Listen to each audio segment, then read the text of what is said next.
નમસ્કાર, આપ જોઈ રહ્યા છો બુલેટિન ઇન્ડિયા અને હું છું શિવમ। તો આજની વિશેષ ચર્ચામાં આજે આપણે વાત કરવાના છીએ અફઘાનિસ્તાનની સ્થિતિ ઉપર। તો 24 કલાકનો સમય છે 31 ઓગસ્ટ, જે ડેડલાઇન હતી અમેરિકાની સૈનિકોની કે જે અફઘાનિસ્તાનથી પરત પોતાના વતન જવાના હતા। તો અફઘાનિસ્તાનની સ્થિતિ કહી શકાય કે 31 ઓગસ્ટ બાદ કેવી રહેશે? બાકી રહેલ અમેરિકી સૈનિક પણ રવાના થઈ જશે તો તાલિબાનના હાથમાં સત્તા આવી જશે અને અમેરિકાના ગયા બાદ સ્થિતિ કેવી હશે તેનું ટ્રેલર તો જોઈ જ રહ્યા છીએ। આઈએસઆઈએસના સતત હુમલા થઈ રહ્યા છે। 5 જેવા હુમલા રવિવારે પણ રોકેટ દ્વારા થયા। આ સિવાય અમેરિકાના ગયા બાદ વધારે સ્થિતિ ખરાબ થશે તેવું અનુમાન પણ લગાવવું ખોટું નહીં હોય। પરંતુ આમ નાગરિકોનું શું? કારણ કે હાલ તમામ દુકાનો, એટીએમ બંધ છે, પૈસા નથી એટીએમમાં પણ અને હોસ્પિટલોમાં પણ તે સ્થિતિ છે। ત્યારે તમામના જવાબ લઈશું અને ચર્ચા કરીશું મહેમાનો સાથે, જે આજે આપણી પાસે સ્પેશિયલ ગેસ્ટ જોડાવાના છે અને જાણીશું કે શું અમેરિકાની ડેડલાઇન બનશે તાલિબાનની ફ્રન્ટલાઇન।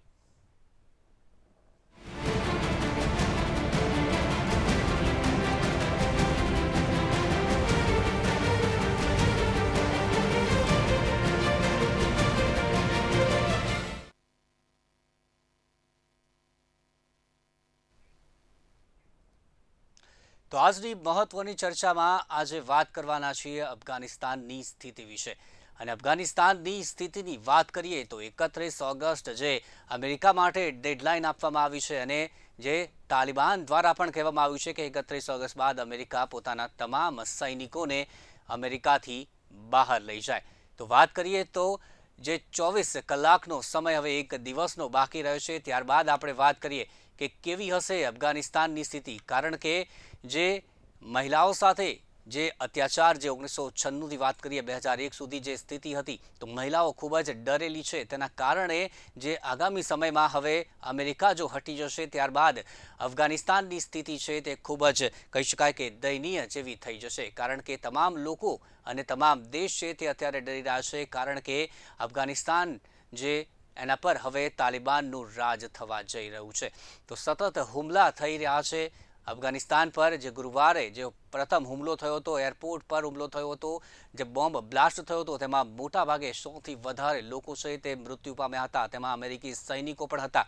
તો ત્યારબાદ આપણે વાત કરીએ તો જે હુમલો થયો તેમાં અમેરિકી સૈનિકો પણ માર્યા ગયા હતા અને ત્યારબાદ અમેરિકાએ તેનો બદલો લીધો હતો અને જે આઈએસઆઈએસનું ઠેકાણું હતું ત્યાં તેમણે હુમલો પણ કર્યો હતો। તો સ્કૂલ બાબતે હવે જે તાલિબાનના હાથમાં સત્તા આવી ગઈ હતી, ત્યારબાદ સ્કૂલો બાબતે એક નવું ફરમાન તાલિબાને જાહેર કરી દીધું છે અને તેમાં કહેવામાં આવ્યું છે કે છોકરા તથા છોકરીઓ એકસાથે અભ્યાસ નહીં કરી શકે। આ સિવાય વાત કરીએ તો છોકરીઓને પુરુષ શિક્ષક છે તે ભણાવી નહીં શકે। આ નવું ફરમાન છે તે જાહેર કરવામાં આવ્યું છે અને તાલિબાન દ્વારા તેવું પણ કહેવામાં આવ્યું છે કે શરિયા દ્વારા શિક્ષા છે તે આપવામાં આવશે। પરંતુ કેટલો વિશ્વાસ આ તાલિબાન પર કરી શકાય તે તમામ લોકો અત્યારે કહી રહ્યા છે। કારણ કે 1996થી 2001 દરમિયાન જે તાલિબાને સરકાર ચલાવી હતી તેમાં પણ જે મહિલાઓ પર જે અત્યાચાર થઈ રહ્યા હતા તે બધી જ વાતને લઈને અત્યારે મહિલાઓ છે તે ડરી રહી છે। મહિલાઓ અત્યારે ઘરમાં પુરાઈ ગઈ છે, કારણ કે તાલિબાને જે ફરમાન જાહેર કર્યું છે તેના બાદ મહિલાઓ છે તે ક્યાંક ને ક્યાંક ડરેલી છે। જે તાલિબાની મહિલાઓ છે કહી શકાય કે જે મહિલાઓ પર અત્યાચાર કરે છે, તેના કારણે અફઘાનિસ્તાનની ઘણી બધી આવામ છે તે અત્યારે નીકળી ગઈ ચૂકી છે, બીજા દેશોમાં પણ ગઈ ચૂક્યા છે। પરંતુ જે મહિલાઓ છે, જે નાગરિકો છે તે હાલ અફઘાનિસ્તાનમાં છે તે અત્યારે મોટા પાયે ડરના માહોલ પર છે। તે નવા ફરમાન તેમણે જાહેર કર્યા છે। તેમાં વાત કરીએ તો સંગીત પર પણ તાલિબાને પ્રતિબંધ લગાવી દીધો છે। તો મહિલાઓ ઘરોમાં બંધ થઈ ગઈ છે, મહિલાઓની એન્કરિંગ પર પણ રોક લગાવી દેવામાં આવી છે। તો મહિલાના અવાજમાં કોઈ પણ પ્રસારણ છે તે હવે નહીં થાય તેવું ફરમાન પણ જાહેર કરી દેવાયું છે। તો થોડા સમય પહેલાં જ એક મહિલાને પણ ઇન્ટરવ્યૂ આપ્યું હતું અને એક સંદેશ આપ્યો હતો તાલિબાને કે મહિલાઓ કામ કરી શકશે, પરંતુ બાદમાં આ પ્રકારનું ફરમાન જાહેર કર્યું છે। તો તાલિબાન પર કેટલા પ્રકારે વિશ્વાસ કરી શકાય તે આનું તાજું ઉદાહરણ છે તે અત્યારે જોઈ શકાય છે। તો સાબિત થાય છે કે આ તાલિબાન પર વિશ્વાસ કરવા જેવું નથી।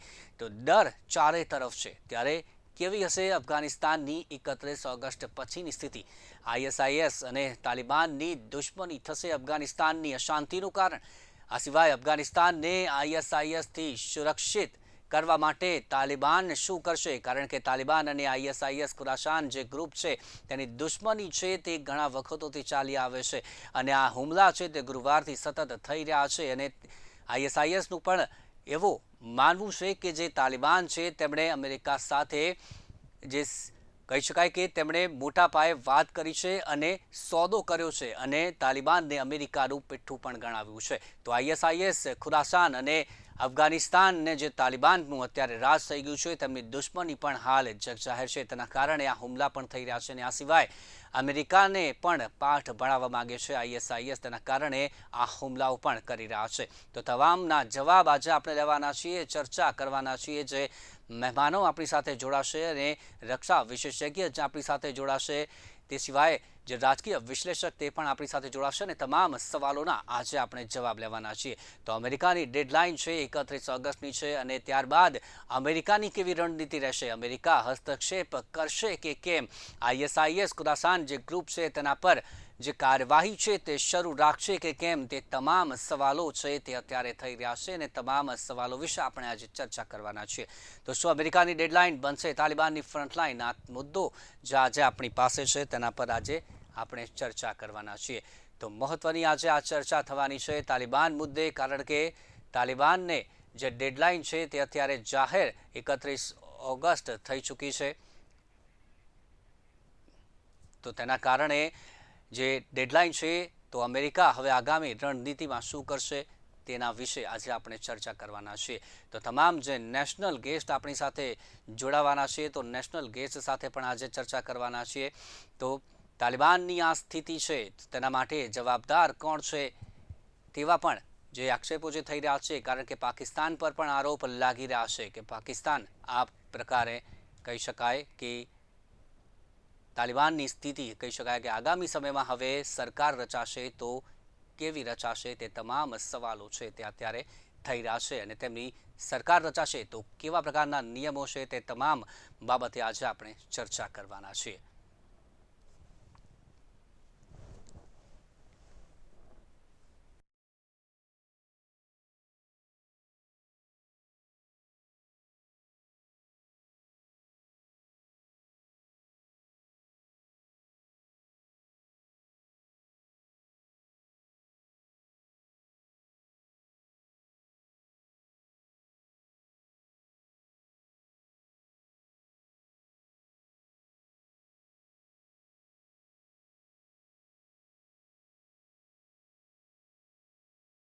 મહત્વપૂર્ણ થવાની છે, કારણ કે જે અમેરિકા છે તે હવે 24 કલાકનો આગામી સમય છે તે ખૂબ જ મહત્વપૂર્ણ રહેવાનો છે।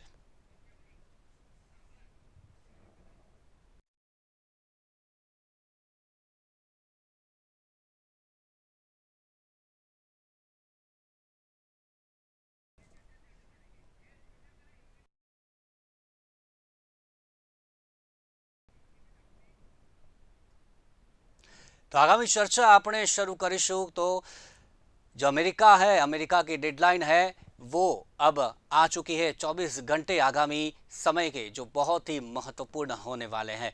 तो इस तमाम मुद्दों पर आज हम चर्चा करेंगे। हमारे साथ मेहमान है वो भी जुड़ चुके हैं, जिनके साथ आज हम बहुत सारे सवालों के जवाब लेने वाले हैं, बहुत सारी चर्चा करने वाले हैं। तो सवाल जो हो रहे हैं, तो सबसे पहला सवाल हम जाने तो डेडलाइन जो हो गई है तो उसके बाद कैसी स्थिति रहेगी, तमाम जो मुद्दे उसके ऊपर आज हम चर्चा करेंगे। हमारे साथ गेस्ट पैनल भी जुड़ चुका है। गेस्ट की बात करें तो कैप्टन आई सिंह जो प्रवक्ता है भाजपा के, इसके बाद उत्पल वोरा रक्षा विशेषज्ञ है, कैप्टन जयदेव जोशी रक्षा विशेषज्ञ हमारे साथ जुड़ चुके हैं, प्रतिमा सिंह जो कांग्रेस के नेता है वो भी हमारे साथ जुड़ चुकी हैं, प्रशांत गढ़वी राजकीय विश्लेषक है वो भी हमारे साथ जुड़ चुके हैं, और हामिद खान जो पत्रकार है पाकिस्तान के वो भी हमारे साथ जुड़ चुके हैं। तो तमाम जो मेहमान है, गेस्ट है, उनका बुलेटिन इंडिया में बहुत बहुत स्वागत है। तो सबसे पहले हम बात करेंगे इस मुद्दे पर। सबसे पहले सबके पास 1.5 मिनट है, तो 1.5 मिनट में ये जो मुद्दा है, अमेरिका की डेडलाइन जो आ चुकी है 24 घंटे, जो बहुत ही महत्वपूर्ण होने वाले हैं, तो उसके ऊपर आपकी जो राय है वो क्या है, वो 1.5 मिनट में हम आप सबके साथ जानना चाहेंगे। तो शुरुआत करेंगे भाजपा के प्रवक्ता है उनके साथ हम शुरू करेंगे। सबसे पहले कैप्टन आई सिंह आपके पास हम आना चाहेंगे। आपकी जो राय क्या है इस मुद्दे पे? 1.5 मिनट का समय। बिल्कुल बिल्कुल, भारत सरकार ने जो एक नीति होती है, वेट एंड वॉच, तो भारत सरकार वही नीति अपना रही है। हम देख रहे हैं कि इस पे हमें आगे चल के क्या स्टेप लेना चाहिए। अंतरराष्ट्रीय जो देश हैं वो क्या कह रहे हैं सराउंडिंग में, जो एक तरफ पाकिस्तान है, एक तरफ चाइना है, एक तरफ रसिया है, तो इनकी क्या सोच है। तो इसलिए भारत भी उसी तरह से अपनी सोच को बनाए हैं। और सबसे पहले जो हमने प्रायोरिटी दी है वो दी है अपने नागरिकों को, जो हमारे भारत के नागरिक हैं, जो वहां रह रहे हैं। आपने देखा होगा जिस दिन से ये इस तरह का जो है ना वहाँ माहौल बना है, हमने अपने जो है ना भारत के नागरिकों को निकालने के लिए बराबर जो है ना फ्लाइंग वहां से हो रही है। हमारे एयरफोर्स के एयरक्राफ्ट है बराबर जा रहे हैं और हमारे लोगों को लेके आ रहे हैं। तो पहली प्रायोरिटी तो हमारी यही है कि हमें अपने लोगों को सकुशल भारत लाना है। ज्यादा से ज्यादा हम ला चुके हैं, अगर थोड़े बहुत रह गए हैं उनको भी हम ला रहे हैं। उसके बाद आपने देखा होगा कुछ राज्य हैं जो देश है, जैसे रसिया है, चाइना है, इन्होंने उनको मान्यता देने में देर नहीं लगाई, मगर भारत ने अभी इनको कतई ही मान्यता नहीं दी है। और भारत के न देने से आप देखिए एशिया के देश सोचने में पड़ जाएंगे। एशिया के देश इस पर बहुत ही विचार करेंगे कि भारत ने मान्यता नहीं दी है। इसलिए आपने देखा होगा कि तालिबान का बार बार स्टेटमेंट आ रहा है भारत के साथ एक सौम्य व्यवहार बनाने वाला। तो भारत उन चीजों को भी देख रहा है, मगर भारत इस एक एक कदम फूंक फूंक के रख रहा है। हम पूरे अंतरराष्ट्रीय लेवल को देख रहे हैं और देखने के बाद जो जरूरी कदम होंगे वो भारत जरूर उठाएगा। हम पहली प्रायोरिटी हमारे नागरिक हैं जिनको हम यहाँ सकुशल लाना चाह रहे हैं। जी जी उत्पल जी, आपके पास आना चाहूंगा। आपकी इस मुद्दे पर राय क्या है? आगामी समय जो है बहुत ही महत्वपूर्ण होने वाला है, तो अमेरिका की रणनीति क्या रहेगी? आपकी क्या राय है? जो आपने मुझे सवाल पूछा है उसको अगर जियोपॉलिटिकली अगर एनालाइज करना है तो we have to go into the detail as to what compelled America to leave and how America will behave hereinafter. I take it that way कि आपका बेसिक सवाल ये है। तो ये 1.5 मिनट के अंदर I will just be very precise and concise, but उसके बाद में जब जैसे द डिस्कशन विल फ्लो, उस टाइम पे we will deliberate further in detail. See, what you have to realize is that for America, this was a no-go situation. And America, had to, withdraw their troops out of the Afghanistan only because of the economic compulsion and geostrategic compulsion. And it is not that, everybody says that the Joe Biden, the current president of the United States took the decision and probably the blame is being apportioned on him. But fact of the matter is that the US administration and even, at the time of Mr. Donald Trump, this decision was taken that US will further not incur any kind of human losses or in terms of the resources or in terms of finances. So there, the kind of 20 years in terms of time, in terms of $3 trillion, in money and various human resources, have gone down the drain. Now, when the geostrategic situation is changing all over the world, where Afghanistan is no more of an importance, because today it is no more a bipolar world, and Soviet Union is not posing a threat, or rather the current Russia is not posing a threat to America, America's priorities have also changed. And therefore, as of now, their priority is, the Hong Kong, Taiwan, Indo-Pacific, and South China Sea. And Iran. So therefore, in this kind of situation, when China threat is, looming large on the horizon, how do you readjust your, or recalibrate your strategic options? If you keep committed to, the, mundane resources like this, which is not giving you any benefits, then, you are wasting your time, energy, and resources. They had to take a very hard decision. And therefore, the President of the United States, as a president, he took the decision what was long overdue, and he had to do this. And And he has made no bones about it. He has said that no matter जितने भी bomb blast हो जाए, चाहे ISIS strike करे, जो भी हो जाए, but 31st we will stick to that deadline and we will get the evacuation process complete. Therefore, make no mistake, US has made up its mind. जी, हम यहीं से बात आगे बढ़ाएंगे। हम यहीं से बात आगे बढ़ाएंगे सर। अभी प्रतिभा सिंह आपके पास आ रहा हूं। बहुत ही गंभीर मुद्दा ये है जो 24 घंटे बाद अफगानिस्तान के लिए बहुत ही अलग वो हो जाएगा, तो इसमें आपकी क्या राय है? देखिए, जिस तरीके के का जो घटनाक्रम है, जो तालिबान ने जिस तरीके से अफगानिस्तान को टेक ओवर कर लिया है और जिस तरीके से वहाँ के प्रेसिडेंट देश अपना खुद का छोड़ के चले गए हैं, तो सबसे ज्यादा अगर मैं देखूं डिप्लोमेटिकली डिसएडवांटेज पोजीशन पे कोई है इस वक्त, तो वो भारत है। क्योंकि अब आप समझिए, हमारे पास एक नहीं, हमारे पास ऑलरेडी, अगर मैं कहूँ कि बाहरी हमारे नेबर जो देश हैं उनसे कितना प्रॉब्लम है, तो वो एक नहीं है, कई है। एक तरफ तो हम LAC का प्रॉब्लम झेल रहे हैं चाइना के साथ, दूसरी तरफ हम LOC का प्रॉब्लम झेल रहे हैं पाकिस्तान के साथ, और इस तरीके से अनफ्रेंडली हमारा एक और अफगानिस्तान जो नेबर आ गया है। इससे भारत को आप समझिए काफी जो सिक्योरिटी का कंसर्न होगा, सुरक्षा के को मद्देनजर रखते हुए हमें बहुत जल्दी कुछ ना कुछ सोचना पड़ेगा। वेट एंड वॉच की स्थिति, क्योंकि काफी टाइम हो चुका है, अब हम देख रहे हैं, तो ये वक्त, क्योंकि अब हमारे वहां पे डिप्लोमेट्स भी नहीं है, हमने वहां पे अपने ऑफिसेस भी बंद कर दिए हैं। हम कोशिश कर रहे हैं कि वहां से जो हमारे सिविलियंस हैं उनको किस तरीके से बाहर लेके आया जाए। तो इस तरीके की सिचुएशन में सबसे ज्यादा जो प्रॉब्लम है वो हमारी सुरक्षा को लेकर के है, क्योंकि आपको खुद ये रियलाइजेशन है कि जिस तरीके से, चाहे वो लश्कर तैयबा हो गए, चाहे वो मुजाहिदीन हो गए, जिस तरीके से जैश मोहम्मद हो गए, ये लोग जो पाकिस्तान की जो जमीन थी उसको भारत के खिलाफ टेरर अटैक में और टेररिज्म फैलाने में यूज करते थे। आज उनके पास पूरा अफगानिस्तान पड़ा हुआ है, जो कि मैं कह सकती हूँ अनगाइडेड टेरिटरी है, जिसको, क्योंकि अभी 24 घंटे बाद US भी वहां से चला जाएगा। जी, तो हम यहीं से बात आगे बढ़ाएंगे प्रतिभा जी, आगे हम बढ़ेंगे। जयदेव जी, आपके पास आ रहा हूं। आपकी इस मुद्दे पर आपकी क्या राय है?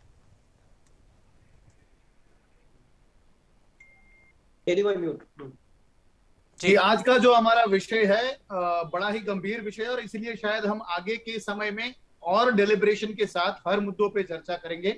इस इनिशियल 1.5 मिनट में मैं कुछ पॉइंट्स देता हूं, अलग अलग आयाम, जिसके ऊपर हम आगे चर्चा कर सकते हैं। मिलिटरीली, डिप्लोमेटिकली भारत का क्या स्टैंड होना चाहिए उसके ऊपर। पहला, क्या अमेरिका के विड्रॉवल से खत्म हो जाएगा? Is it the end of the world? तो मेरा मानना है कि अमेरिका के चले जाने से शायद सब कुछ खत्म हो जाएगा, ऐसा नहीं है। पिछले 20 साल से अमेरिका वहां पे था, क्या कर लिया अमेरिका ने? क्या शांति स्थापित कर दी? वो आधा ही बाहर निकला था, और क्या हुआ हम देख रहे हैं। अगर अमेरिका वहां पे रहता है तब भी वो कितना न्यायिक था अमेरिका का वहां रहना।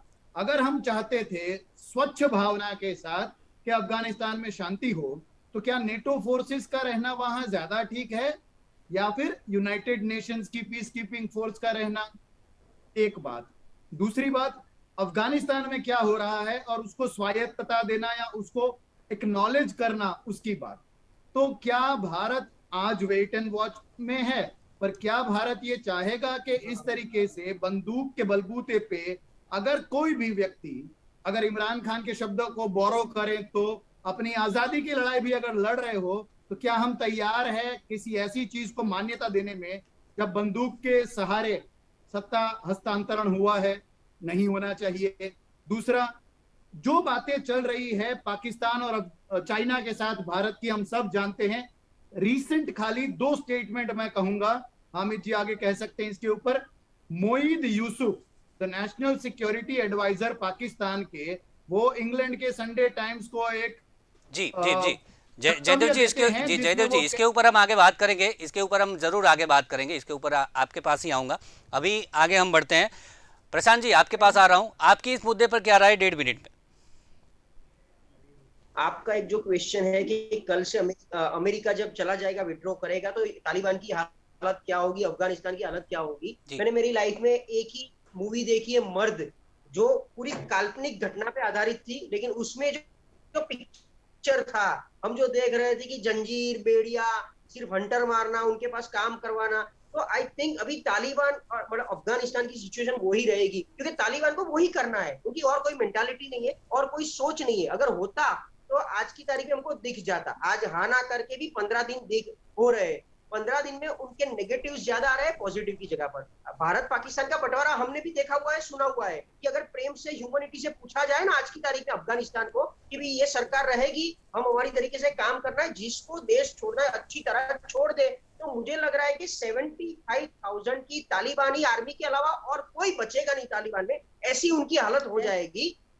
वो लेवल पे आ चुका है। और आप दो लेवल की बात क्यों कर रहे हो? एक तरफ आप बोल रहे हो कि हम कुछ करना चाहते हैं, हम करेंगे, एक तरफ धमाके भी हो रहे हैं, मौसेरे भाई दोनों एक तरफ मिलके कुछ ना कुछ करा रहे हैं, तो ये सब क्या चल रहा है? मतलब आपको जो करना था वही आप कर रहे हो, ना आपकी सोच बदली है, ना आपकी डायरेक्शन बदली है, ना आपकी काम करने की स्टाइल बदली है, सब वही का वही है। तो आपको 20 साल पुराना तालिबान की मेंटालिटी से ही चलना है, तो आप क्यों सिंपैथी गेन कर रहे हो लोगों से? बदला ही नहीं है, जो पहले था वो आज वही का वही है। तो जी हम यहीं से आगे बढ़ेंगे। हामिद जी आपके पास आ रहा हूं, पाकिस्तान अभी क्या सोच रहा है? पाकिस्तान तो खुश होगा बहुत। आपका बहुत शुक्रिया। अब आपने सबको 1.5 मिनट दिया है, मेहमान को 1 मिनट एक्स्ट्रा भी दे, मेरा ख्याल है। आगे हम चर्चा करेंगे, 1.5 मिनट के बाद भी आगे आपके पास आऊंगा, अभी 1.5 मिनट सबके पास है। चले अब अभी जरा मुझे थोड़ा सा टाइम दे दीजिएगा, मेरी रिक्वेस्ट है।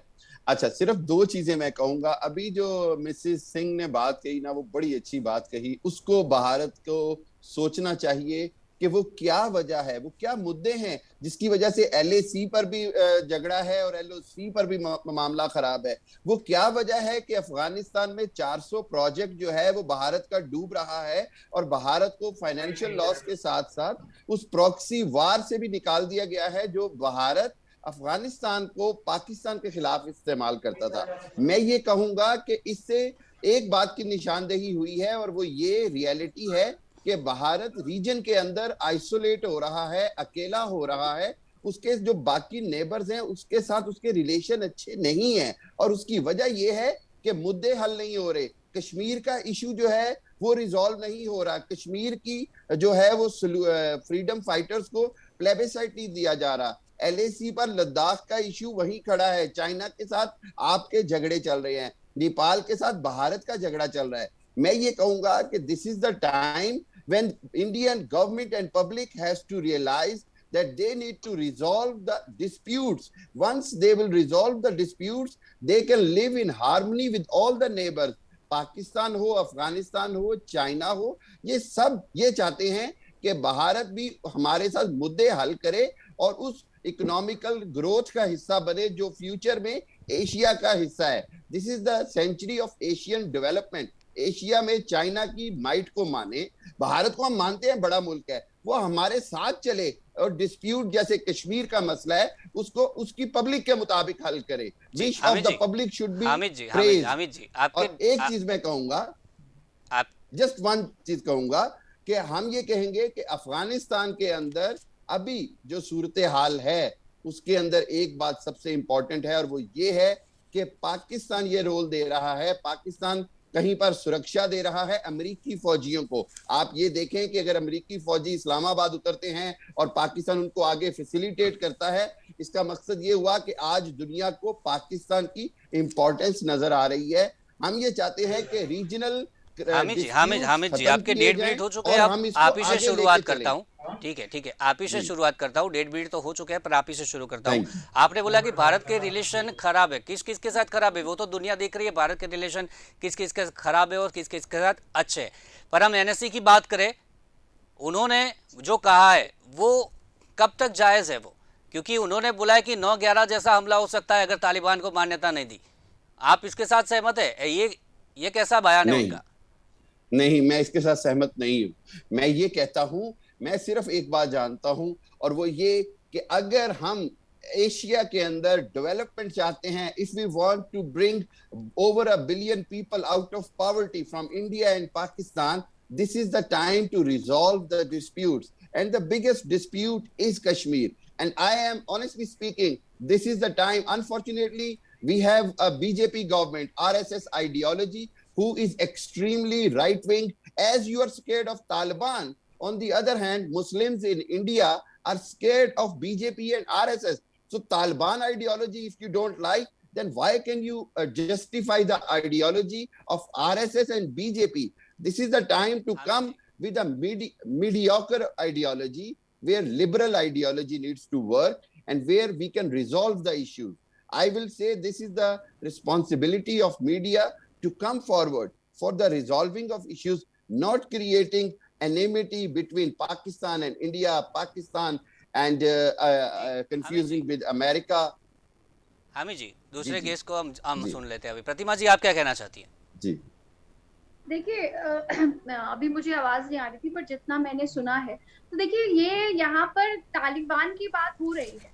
तालिबान को आप किसी और चीज से कंपेयर करें अगर इंडिया में, तो ये सही बात नहीं होगी, स्ट्रेटेजिकली भी और डिप्लोमेटिकली भी।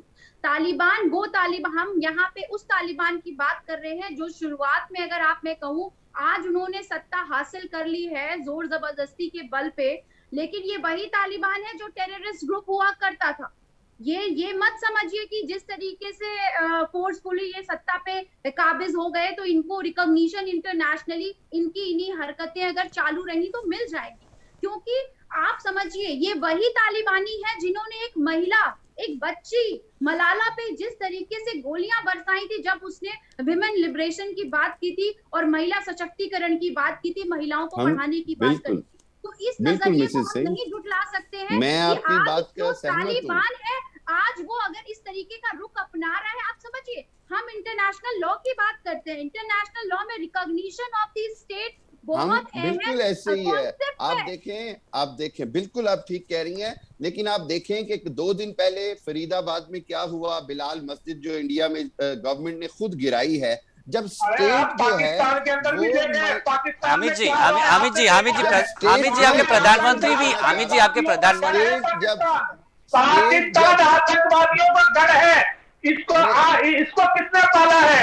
किसने पाला है तालिबान को? तालिबान कहां से शुरू हुआ है? पाकिस्तान से शुरू हुआ है। पाकिस्तान में कितने आतंकी अड्डे हैं? आप क्या भारत के बारे में क्या बात करेंगे आप? अहमद जी, पहले आप अपने गिरेबान में झांक के देखें कि आप कितने अच्छे हैं।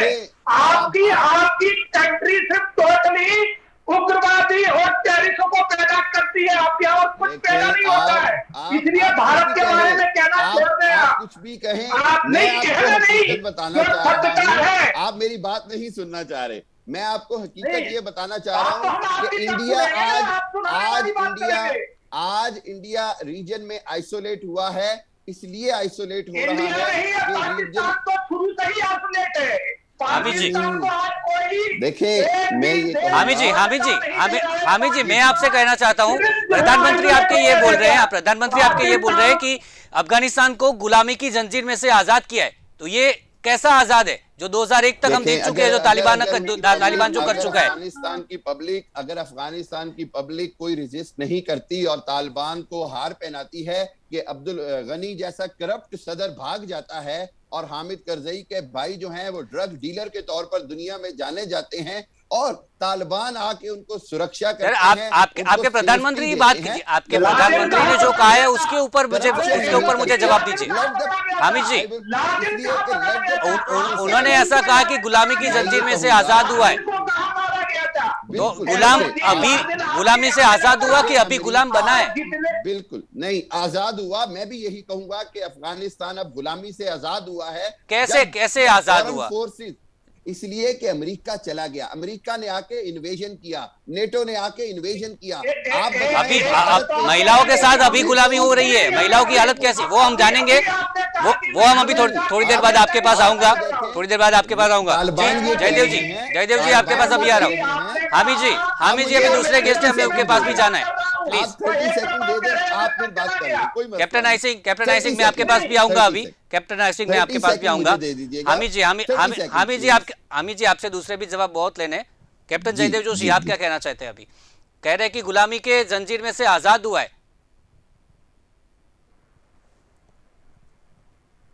जयदेव भाई म्यूट। अब ये जयदेव जी आपका आवाज म्यूट है। अब ये कैसी हाँ, गुलामी है कि वहां पे जो गुलाम आजाद हुए हैं वो इतनी आजादी की खुशी में आ गए कि प्लेनों पर लटक लटक के जा रहे हैं और आसमान से नीचे गिर पड़ रहे हैं। तो ये मैं इसका आजादी जवाब को तो मैं दूंगा। आजादी मानूंगा नहीं। जी दूसरा, जो कैप्टन मेरे साहब। पाकिस्तानी जर्नलिस्ट मित्र है, मैं उनके ही शब्द कोट करूं तो उन्होंने ये कहा कि अच्छा होगा कि भारत चाइना का माइट को पहचाने। भारत को चाइना के माइट को पहचानने की जरूरत नहीं है, नंबर वन। दूसरा, मैं उनसे ये रिक्वेस्ट करूंगा कि जमाने चले गए जब भारत के अंदर की रूलिंग पार्टी और भारत के अंदर का कोई भी सोशल ऑर्गेनाइजेशन, और यहां पे मैं रेफर करता हूं, आपने आरएसएस का जिक्र किया, तो वो कितना राइट विंग है करके आप हमारी पॉलिटिकल पार्टियों के बीच में लड़ाई झगड़ा करवाते थे। यहां दोनों पॉलिटिकल पार्टी के स्पोक्स पर्सन है। On national security problems we are one, all of us are one. आगे की और बात करें तो क्या भारत के सिक्योरिटी प्रॉब्लम्स है किसी के साथ? नेबर्स के साथ प्रॉब्लम है। प्लेबिसाइट की उन्होंने बात की। प्लेबिसाइट मतलब जनमत संग्रह। वो जनमत संग्रह पाकिस्तान में पीओके में या फिर जम्मू कश्मीर में तब भारतीय तरफ हो जाता है जब जम्मू में फौज में भर्ती होने की रैली होती है और जम्मू कश्मीर राइफल्स या लद्दाख स्काउट्स ऐसी रेजिमेंटों में जाने के लिए वहां के कश्मीरी जवान आते हैं और भारत माता की जय बोलते हुए फौज में जुड़ते हैं। तो प्लीज कृपा करके अफगानिस्तान, वहां की शांति और पाकिस्तान के हालात को देखें। भारत को क्या करना है वो भारत खुलेआम करेगा, डंके की चोट पे करेगा। जी, भारत को जो करना है वो भारत करना है और भारत तैयार भी है। उत्पल जी, आपके पास आना चाहता हूं। तालिबान की बात करें तो पाकिस्तान उसको मदद कर रहा है, वो तो बोल ही रहे हैं। बाकी टीटीपी की बात करें तो टीटीपी की ओर से भी उनको झटका लग चुका है। और जम्मू कश्मीर की बात करें तो तालिबान ने पाकिस्तान को भूल दिया कि वो आपका अंदरूनी मामला है। टीटीपी की सॉरी, बात मेरा करें, डिस्कनेक्शन हो गया था, सॉरी। क्या बोलना जी, मैं चाहिए एक- उत्पल जी? ये जो अभी बातें हो रही है उसमें I do not want to get involve in countering each and every word and the sentence of mister Hamid, because it will not be appropriate. I would like to concentrate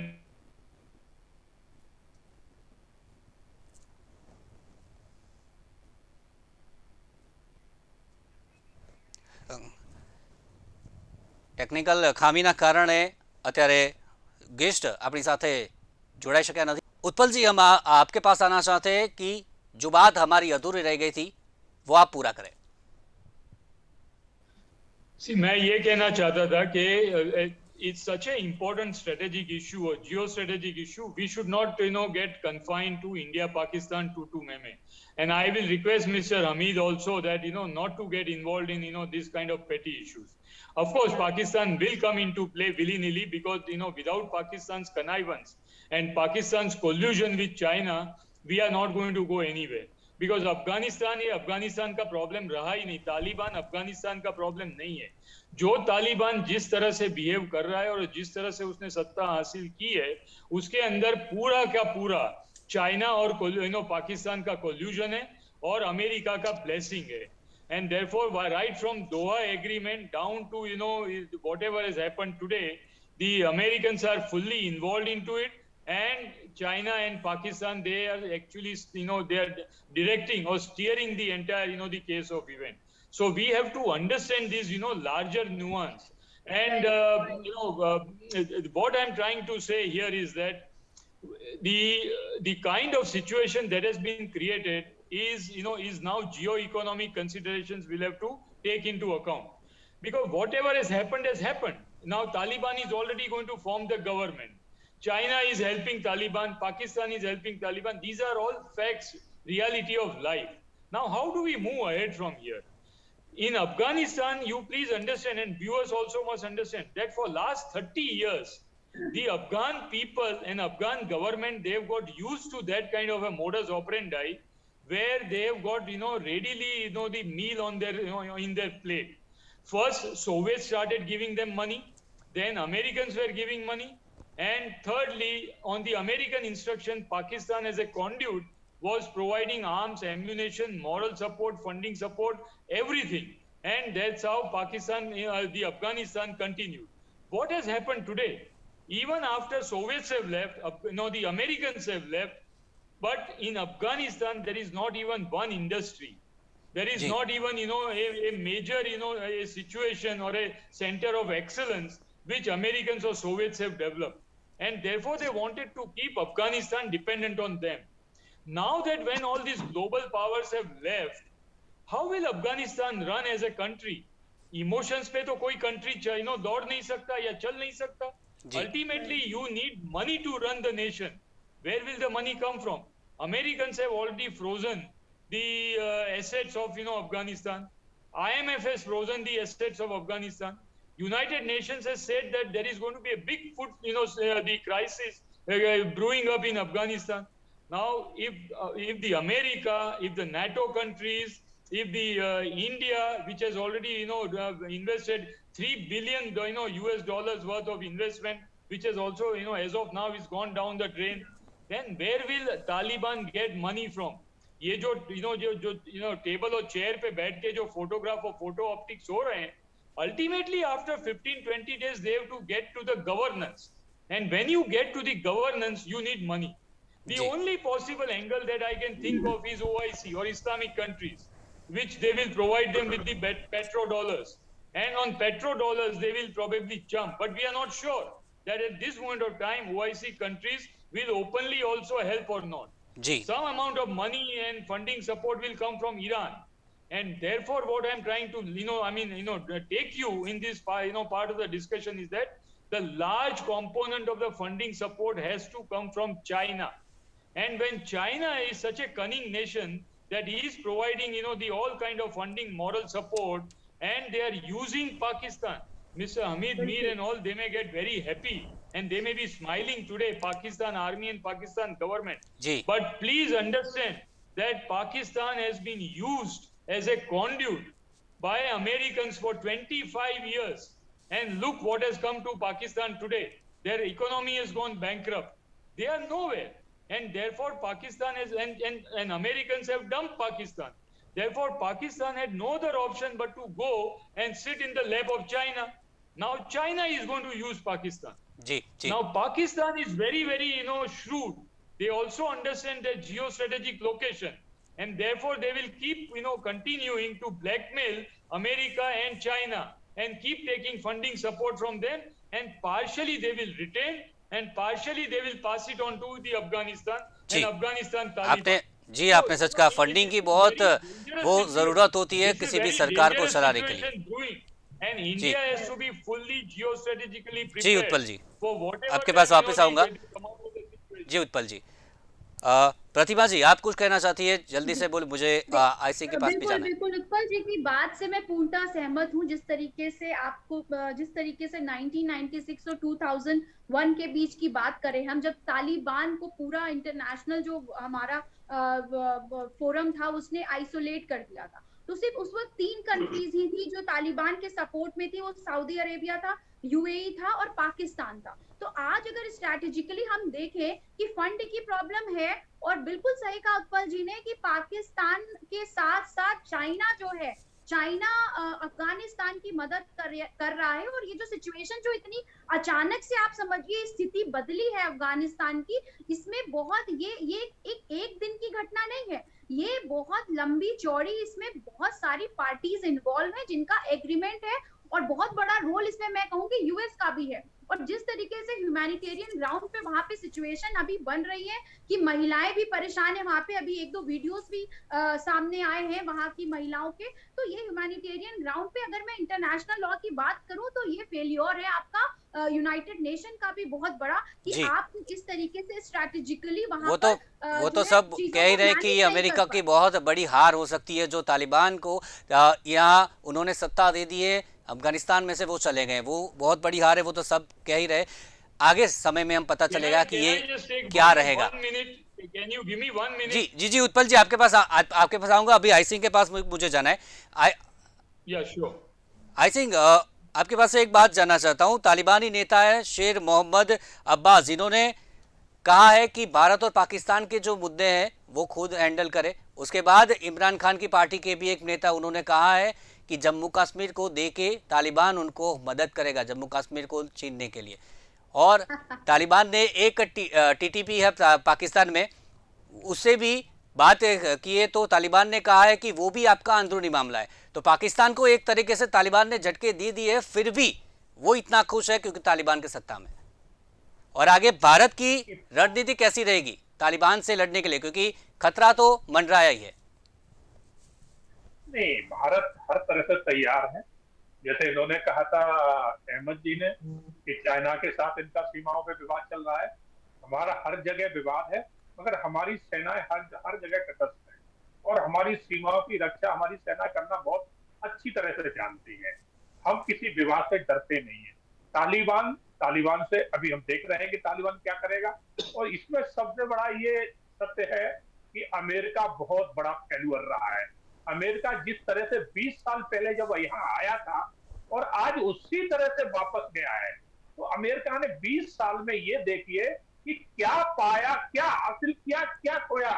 उसने अभी तक अमेरिका के सैनिक 3000 सैनिक अफगानिस्तान में मारे गए हैं और $बिलियन उनका वहां बर्बाद हुआ है। तो अमेरिका ने हासिल क्या किया, यहाँ किस लिए आए थे? तो अमेरिका का जो आज पूरे राष्ट्र में ये जिस तरह से अमेरिका का लोग जो है ना नाम ले रहे, जो बाइडेन के लिए फेल्यूर एक राष्ट्रपति के नाम से लोग कह रहे, तो मैं ये कहूंगा कि अमेरिका ने जो किया है ये शायद उन्हें नहीं करना चाहिए था। इस तरह से जो करने, अगर उन्हें अपनी सेनाएं वापस बुलाने थी तो तैयारी के साथ बुलाने थी।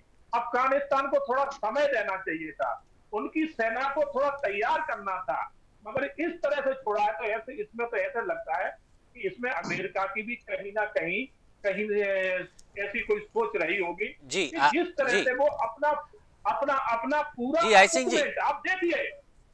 आई सिंह जी, बात करें तालिबान अफगानिस्तान से भारत लाया गया है, बहुत लोगों को भारत लाया भी चुका है, अभी भी 10 से 15 लोग वहां पे है और ऐसे भी लोग हैं 300 से ज्यादा लोग। एक न्यूज़ था उसमें हम देख रहे थे कि 300 से ज्यादा लोग हैं कि वो वहां पे हैं, उनके पास सब कागजात भी है और उनको इंडिया नहीं आने दिया था तालिबान ने। तो आगे के समय में भारत सरकार द्वारा इसके ऊपर क्या किया जाएगा? नहीं, भारत सरकार सबसे पहली बात तो ये कि हम अपने नागरिकों को सबसे पहले फर्स्ट प्रायोरिटी देंगे। उसके बाद वहां देखेंगे कि वो जो एक नीति के हिसाब से कौन आ सकता है, हम उनको भी शरण देंगे और हम दे रहे हैं काफी लोगों को। मगर अब मैं पाकिस्तान का यहाँ जवाब देना चाहूंगा। जैसे इन्होंने कहा था कि कश्मीर जो है ना हम इनके साथ मिलकर लेंगे, तो बात अब कश्मीर पे नहीं होगी। ये अच्छी तरह से पाकिस्तान समझ ले कि बात पाकिस्तान अब जो है ना, कश्मीर तो खत्म हो चुका, कश्मीर में जो विवाद चल रहा था वो खत्म है। अब अगर चर्चा होगी तो पीओके पे होगी। अब हम अगर बात करेंगे तो पीओके पे करेंगे और पीओके को हम तब तक शांत नहीं बैठेंगे जब हम भारत में उसको मिला नहीं लेंगे, क्योंकि पीओके हमारे भारत का अभिन्न अंग है जी, और था, उसको हम कभी भूल नहीं सकते हैं जी, ऐसे और उसको हम लेके तभी मानेंगे, तब तक हम भारत की सेना शांत नहीं बैठेगी। जी, अभी प्रशांत जी के पास जाना चाहता हूँ। प्रशांत जी, अभी एक बात करें कि इमरान खान है, उनके विदेश मंत्री है जो अलग अलग देशों के दौरे कर रहे हैं। बात करें उज्बेकिस्तान, तुर्कमेनिस्तान, वहाँ के दौरे कर रहे हैं। ईरान का भी उन्होंने दौरा किया और ऐसा कहा है कि तालिबान को सपोर्ट करे, तालिबान को मान्यता देने में उनका साथ दे। तो चीन की भी बात हो रही है, पाकिस्तान तो सपोर्ट कर ही रहा है और रशिया का भी। तो रशिया क्यों साथ दे रहा है और विदेश मंत्री ये दौरे कर रहे हैं, तो क्या हासिल हो जाएगा पाकिस्तान को? देखिए, आज की तारीख में FATF के ग्रे लिस्ट में अगर पाकिस्तान है तो उसका रीजन यही है कि वो तालिबान को सपोर्ट कर रहा था, आतंकी प्रवृत्तियों को सपोर्ट कर रहा है। पाकिस्तान ने सबसे पहले ओपन सपोर्ट किया हुआ है तालिबान को, और OIC जो ऑर्गेनाइजेशन ऑफ इस्लामिक कोऑपरेशन, जिसके अंदर कम से कम 50 जो कंट्रीज है, उसमें से 35 से ज्यादा कंट्रीज ऐसे है जो ओपनली सपोर्ट करना नहीं चाहती है, लेकिन फ्लक्चुएट है, क्या रिकॉग्निशन दे के नहीं दे, तो उसके लिए ये उन्होंने लॉबिंग शुरू किया है। अभी हम सबकी एक वरी है कि इसका क्या होगा तालिबान का। देखिए, मुझे ऐसा लग रहा है कि जिसको तालिबान को एज ए नेगेटिव या तो as a anti social element जिसको यूज करना है, वो कंट्री बैकडोर पे उसको पालेगी, पोसेगी। जिस तरीके से पाकिस्तान अभी ओपनली घूम रही है, काफी सारी कंट्रीज ऐसी भी होगी जिनको तालिबानी का यूज करना है। हम देखिए, UN में भी हमारी एक ही आवाज चल रही है कि आतंक को खत्म किया जाए, लेकिन हमारे यहाँ काफी सारे ऐसे देश है जो हमारे मतलब जैसे पाकिस्तान को मान लेते हैं खुद की इकोनॉमी है, लेकिन वो हमारे लिए डायरेक्ट आतंकी नहीं है। ये तालिबान जैसे वो आतंकी का यूज करके बाकी सारी कंट्रीज में मतलब आतंक मचाएगा, फैलाएगा और सबको परेशानी करेगा। तो ऐसे जो भी कंट्रीज है अभी जैसे वोरा साहब कब से बोल भी रहे थे, मैं काफी के साथ था कि मनी कहां से आएगा। ये मनी अलार्मिंग सिचुएशन है हम सबके लिए, हमारे जैसे ऐसे काफी देश है जिनके लिए रेड अलार्मिंग सिचुएशन की अभी कभी भी ये कुछ हो सकता है। वो आतंकी हमले के तौर पे हो सकता है, कुछ भी तौर पे हो सकता है, पहली बात। दूसरी कि अगर तालिबानी को रिकॉग्निशन चाहिए था, अगर पीस की बात करनी थी, तो यूएस आर्मी को वो पहले ही रिक्वेस्ट कर देता कि भी 31 अगस्त को आप मत जाओ, आप हमको मदद करे जाओ, हमको भी आपकी जरूरत है। कुछ तो पीस टॉक होती, यहाँ पर टॉक की कुछ बात ही नहीं है। उन्होंने अपना बिहेवियर शुरू कर दिया है और तब भी आप देख लो कि उनको कुछ करना ही नहीं है। अगर करना होता तो ये 15-20 दिन से कुछ ना कुछ प्रोसेस करते, काफी लोगों से बात करते, वो यूएन में भी रिक्वेस्ट भेजते थे कि हमें रिकॉग्निशन अभी मत दो, लेकिन एक बफर टाइम पीरियड दे दो जब तक हम हमारा कंट्री बसाए। और पहले उनकी मंशा वहीं से क्लियर हो जाती है कि उन्होंने हमले कर करके ये कब्जा किया हुआ है, लोकतांत्रिक प्रक्रिया से नहीं किया है। अगर लोकतांत्रिक प्रक्रिया से किया होता तो कुछ भी हम भरोसा रखते,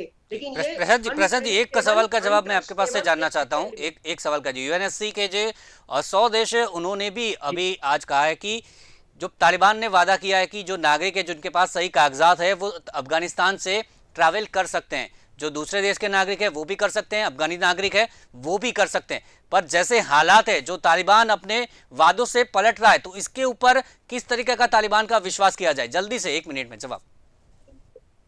ये दो वाली बात है, तालिबान पाकिस्तान दो वाली बात है। आगे कुछ और बोलते हैं, मतलब दिखाने और चबाने वाले जो बात दांत होते हैं उसी तरह वो बिहेव कर रहे हैं। बाहर कुछ और बोल रहे हैं, लेकिन वही लोग एयरपोर्ट फ्रीज करके बैठे हैं, सीज करके बैठे हैं। न तो अभी एयरपोर्ट के अंदर भी किसी को आने देते हैं, और जो लोग आ चुके हैं उनके ऊपर हमला किसी और के नाम से। आज चोर बोलता है कि मेरे घर में चोरी हुई, ऐसी हालत है। आईसिस के कहां से आया? मतलब वो आपका ही मौसेरा भाई, चचेरा भाई है और कोई नहीं है। आपने ही बड़ा किया है, आपने ही पाला पोसा है उनको। तो उसी तरह के मतलब इनका दिखाना बताना अलग है, बोलना अलग है। इनके ऊपर कोई भी अभी, और इस तरीके से ज्यादा चला तो कल उठ के ओआईसी खुद ओपन फोरम में बोलेगा कि इसको रिकॉग्निशन नहीं देना है। जी जी, समय का थोड़ा अभाव है, इसके लिए आखिर में एक सबके पास से मैं एक राय लेना चाहूंगा। आगे के समय में भारत की रणनीति कैसी होनी चाहिए ताकि ये जो आतंकवादी संगठन है, क्योंकि अफगानिस्तान भी अब एक होने वाला है, तो अफगानिस्तान में भी अलकायदा है जैसे मोहम्मद है, तो बात करें तो आईएसआईएस खुरासन ग्रुप है वो भी अभी पल रहा है, वो पाकिस्तान में तो है, बाकी अफगानिस्तान में। तो आगे भारत की रणनीति कैसे होगी तो भारत को खतरा ना हो? आपके सबके पास से मैं 1 मिनट में राय लेना चाहूंगा। सबसे पहले उत्पल जी आपके पास। See, as of now, it is very difficult to predict because every hour the situation is changing. But one thing is very clear that with the China-Pakistan nexus जिस तरह से जो establish हुआ है, उसके अंदर China is there for a long-term commitment in Afghanistan. And जो ये strategic gains हुए हैं चाइना को, वो किसी हालत में वो जाने नहीं देगा, क्योंकि पाकिस्तान तक उसका दी बेल्ट रोड इनिशिएटिव जो उसने $62 बिलियन लगा के डेवलप किया हुआ है, वो अफगानिस्तान के अंदर और गिलगित बाल्टिस्तान में से अगर उसको ले जाके अफगानिस्तान से पास करके सेंट्रल एशियन रिपब्लिक तक उसको कंट्रोल करना है। और उसके लिए Afghanistan is absolutely a vital asset for China, and Pakistan has no other option but to play in the hands of China. So and US is in no place to carry out some kind of a long term commitment. And Russian economy is also dependent on China, and therefore everybody has to play ball with China, including Iran. So in this moment of time we have to be prepared and not look at Afghanistan Taliban as a Afghan Taliban, but a Afghan Taliban which is fully supported, funded, and as a Katputli of China. जी उत्पल जी, अभी captain Jaydev के पास मैं जाना चाहूंगा। जी captain Jaydev जी 1 minute में अभी भारत की रणनीति आगे क्या रहनी चाहिए उसके ऊपर? डिफेंस के पॉइंट ऑफ व्यू से वो अफगानी मर्सनरीज आए या पाकिस्तान एलओसी पे कुछ करे या लद्दाख में या कहीं भी LAC के ऊपर चाइना करे, उसके ऊपर भारत को 100% अपना चौकन्ना रुख रखना चाहिए डिफेंस के पॉइंट ऑफ व्यू से। फ्रॉम दी फॉरेन अफेयर्स या विदेश नीति के पॉइंट ऑफ व्यू से भारत को किसी भी हालत में जल्दीबाजी में इसको रिकॉग्निशन वहां की किसी भी सरकार को नहीं देना चाहिए जी। और आगे बढ़ते हुए जो गलतियां भारत ने पहले की है नॉन अलाइंड रहने की, तटस्थ रहने की, वो ना करते हुए आज का भारत नया भारत है। भारत को यहाँ पे शांति स्थापित करने में विदेश नीति के पॉइंट ऑफ व्यू से डिसाइसिव रोल, निर्णयात्मक रोल लेना चाहिए। पाकिस्तान के साथ छिटपुट घटनाओं में ना उलझते हुए भारत को लंबे दूर के दृष्टिकोण से देखना चाहिए।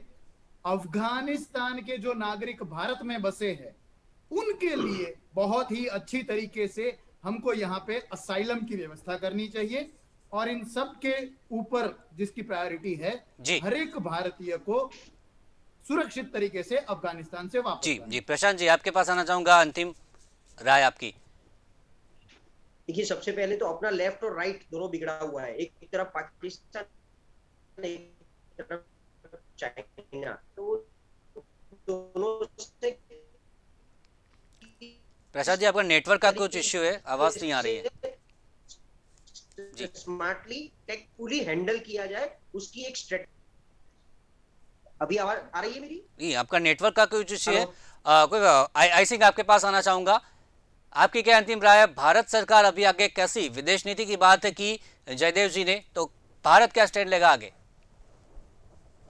भारत अपनी सीमाओं पे बिल्कुल तटस्थ है, हमारी सीमा बिल्कुल सुरक्षित है।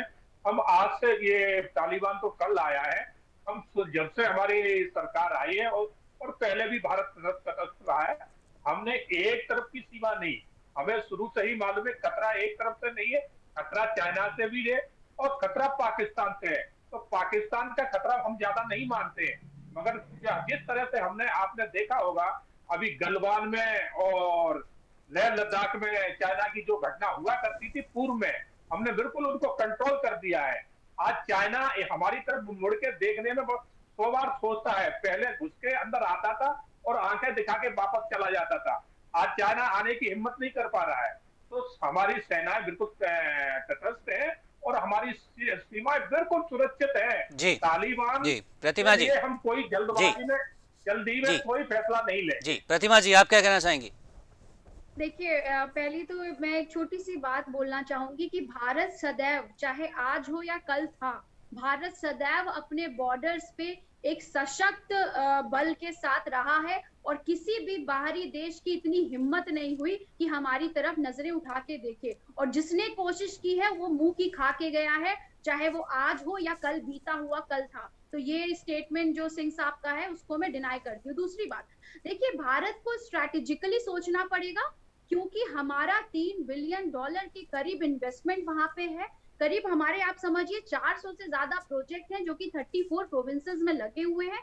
तो हमें स्ट्रैटेजिकली ऐसे सोचना पड़ेगा कि हमारा ये जो इन्वेस्टमेंट है, जो एक गुडविल हमारी अफगानिस्तान के साथ शुरू से रही है, वो इस सिचुएशन को देखते हुए ऐसा ना हो कि वो गुडविल खत्म हो जाए और हमारा जो इन्वेस्टमेंट है वो एकदम ही खराब स्थिति में पहुंच जाए, क्योंकि ये पैसा बहुत इंपॉर्टेंट है। जो पैसा हमने अफगानिस्तान में लगाया है स्ट्रैटेजिकली, वो बहुत इंपॉर्टेंट है। दूसरा कि अगर मैं सिक्योरिटी की बात करूं, मुझे सिर्फ 10 सेकंड दीजिए, सुरक्षा की दृष्टि से अगर मैं देखूं तो आज हम, ठीक है, बहुत अच्छी बात है, हमारी सेना बल है वो सशक्त है और सुनिए, सशक्त भी है, जी जी जी जी, आपके पास स्ट्रैटेजिकली LAC को भी देखना पड़ेगा चाइना के साथ, LOC को भी देखना पड़ेगा पाकिस्तान के साथ, और बहुत ज्यादा मुस्तैदी से हमें आगे अपने डिसीजन लेने। आई सिंह के पास जवाब ले लेते हैं। जी जी सर, जल्दी से 10 सेकंड में जवाब दीजिए। हाँ, 10 सेकंड में मैडम के जवाब मैं बताना चाहूंगा कि जब तक सरकारें कांग्रेस की रही हैं तो चाइना हमारे अंदर कई किलोमीटर घुस के कब्जा करके जी जी सर, अभी पॉलिटिकल मुद्दा इसको नहीं बनाना है, हम भारत की बात कर रहे हैं सर, इसको पॉलिटिकल मुद्दा अभी हमको नहीं बनाना है। भारत के ऊपर आएगा तो भारत सक्षम है, अभी हमारी हर जो हद है वहाँ पे सब जवान तैनात है और किसी भी घुसपैठिए को घुसने नहीं देगा। तो भारत हर किस्म के लिए तैयार है। जो आगे जो रणनीति होगी वो भारत की हमने बात की। और जो गेस्ट हमारे साथ जुड़े हैं उनका बहुत बहुत शुक्रिया बुलेटिन इंडिया के साथ जुड़ने के लिए और हमसे बातें करने के लिए। तो આજે આપણે ચર્ચા કરી તાલિબાન મુદ્દે, તાલિબાનની આગામી રણનીતિ છે તે કેવી રહેશે, કારણ કે સરકાર બનાવવાની વાત કરી છે। અમેરિકા છે તે હવે 24 કલાકની ડેડલાઇન બાકી છે અને પરત ફરશે। તો બ્રિટન, ફ્રાન્સની વાત કરીએ તો તેમનું પણ આખરી વિમાન છે તે ઉડાન ભરી ચૂક્યું છે અને જ્યારે 24 કલાક બાદ તાલિબાનના હાથમાં સત્તા આવી જશે ત્યારે કેવી રણનીતિ રહેશે તાલિબાનની, કેવી સરકાર ચલાવશે, કારણ કે મહિલાઓમાં એક મોટો ડર છે તે સામે આવી રહ્યો છે। તે આગામી સમયમાં આપણે આ વિશે પણ ચર્ચા કરીશું। અત્યારની ચર્ચામાં બસ આટલું જ। વધુ સમાચાર માટે જોતા રહો બુલેટિન ઇન્ડિયા, ખોજ સત્યની, ભરોસો ગુજરાતનો।